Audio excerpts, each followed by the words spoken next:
Hi guys, ipapakita ko ang mga dahon ng succulent na nagkaroon na siya ng babies, nagkaugat na.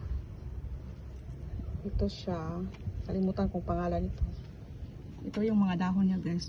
Tuyo na yung iba kasi malaki na ng kanyang baby. Ayan. Malaki na ang baby niya.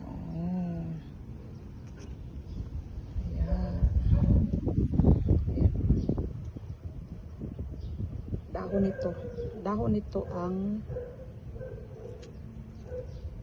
kinuha ko at pinopropagate.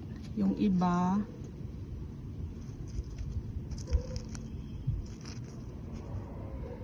ito yung iba ayan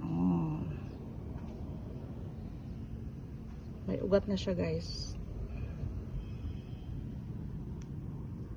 may ugat na. Ayan, isa ugat na siya. Ito may ugat na siya guys. May ugat na siya.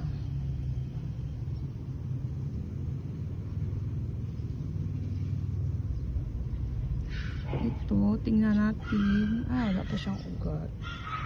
Wala pa siyang ugat. Balik lang natin yan. So, ito, mayroon din. Ayan.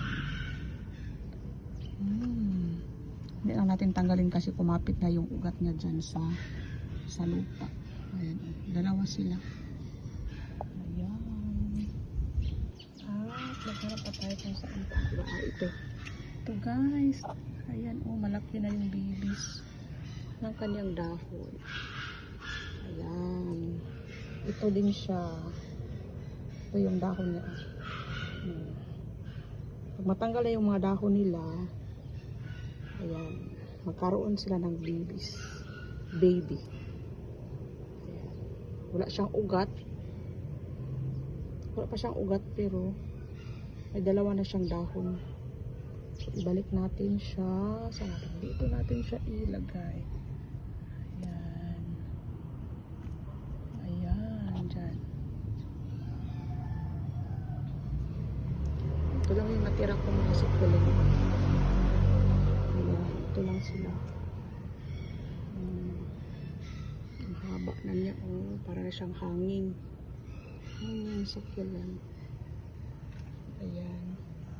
Okay, yun lang guys. Thank you for watching. Bye.